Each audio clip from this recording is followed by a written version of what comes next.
Hi, my name is Kate Monroe. I'm the CEO of VetCom, a United States Marine Corps veteran, a congressional candidate, a mother, taxpayer, and employer.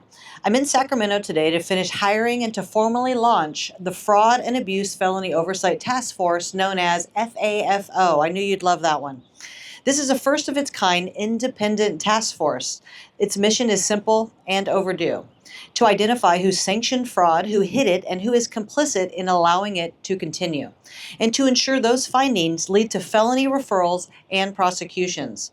That includes elected officials, agency leadership, law enforcement leadership. That includes district attorneys and who chose silence over their duty. I'm I'm standing here today with a fellow veteran, Andrew Gower. Andrew is the first private investigator to sign on to the FAFO task force. He is the first of many. We are interviewing more as we are here in Sacramento. We will be interviewing them in San Diego, in San Francisco, in LA, because crime is rampant from the top down in this state. So thank you for joining us. Fraud on this scale does not happen by accident. It happens when people in power allow it to happen. I'm standing here today on the steps of the California State Capitol with skin in this game. I work, I build, I hire, I raise children, I pay bills. I am a mother because first, I am a woman, one of only two genders. I will not apologize for saying that. I have watched schools try to erode that truth for my son. I will not stay quiet. I will not comply. I will not surrender my common sense. I will not go quietly while this state is robbed. What is happening in California is not mismanagement. It is theft. Fraud, waste, and abuse, those are sanitized words. Quite frankly, the truth is much simpler. When taxpayer dollars are stolen, Californians are robbed. So let's talk some facts. $234 million was allocated, get this, to rehabilitate homeless individuals suffering from alcohol and drug addiction in California. $234 million. Only 22 people were helped. That's over $10 million per person. That's not failure. That's not compassion. That is a crime scene. And while this money vanished, an estimated 10,000 homeless disabled veterans are sleeping on California's streets as we speak. Men and women who served, men and women who were injured, and who were abandoned. This is not a policy gap. This is a moral collapse. So here are the only questions that matter. Where did the money go? Who approved it? Who benefited? Why has no one been arrested? If a private citizen did this, they would be prosecuted. If a CEO did this, they would be fired and charged. If a Marine lost accountability in this manner, they would face consequences. But in California government, they issue a press release and then they move on. So let me be clear. Governor Gavin Newsom does not uncover fraud. He hides it, he deflects it, he politicizes it when exposure becomes unavoidable. That is not incompetence, that is complicity. I do not lead from talking points. I myself ran for Congress. I walked encampments in San Diego, Oceanside, Skid Row, the Tenderloin, and in Sacramento. I did not just observe homelessness from behind the glass. I stepped into it. I did not talk about border security from a studio. I went to the border. I put up razor wire myself.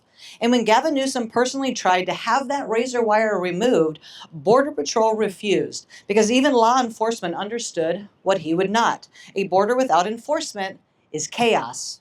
I do not speak in theories. However, I do speak in results. In just 15 months, I helped more than 26,000 veterans secure over $10 billion that they were already owed. That is execution, accountability, and leadership. The people who expose fraud, they matter. Journalists and investigators who shine light on corruption are doing necessary work. People like Nick Shirley, Benny Johnson, and Dr. Oz expose what government refused to confront. But here is the deflection that I will not tolerate. The left wants to make people who expose fraud the problem. They want to attack messengers instead of prosecuting the crime. They want the public exhausted and convinced nothing will ever happen, and we will not stand for it. The mountain of stinking fraud, waste, and abuse is already so high that adding more findings without prosecution is nothing more than political theater at this point. It trains the public to believe that nothing will happen. It conditions taxpayers to accept that theft is normal. Our role is not to keep stacking up the evidence. Our role is to expose it, to prosecute it, and dismantle the system that allowed it to exist. Right here, I want you to look at this board. Board number 1. This is a review of the most obvious fraud, waste, and abuse potential. This is actually a receipt. You can easily add to it the hospice fraud and the daycare fraud. So let's go through the numbers.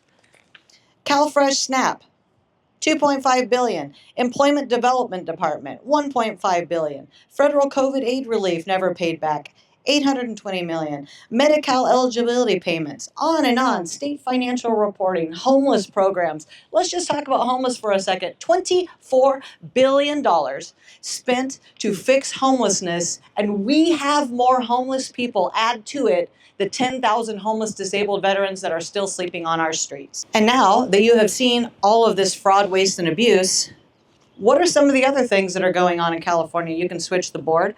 This shows what California has lost because of bad policy, how many businesses we have lost, how many billions that we have driven out of our state.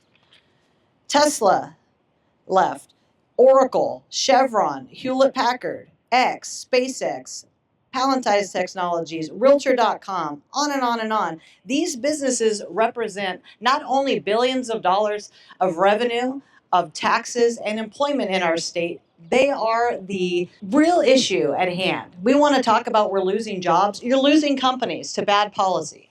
So here is what you must do next. If you're watching me right now, my hundreds of thousands of followers, those of you watching me on the news, here's what you need to do because you can do something about it. Before anything changes, the public, you have to act. If you're a voter, if you're a taxpayer, if you're sick of watching this state be looted, go to the racetosavecalifornia.com. Get my little book plug back up here.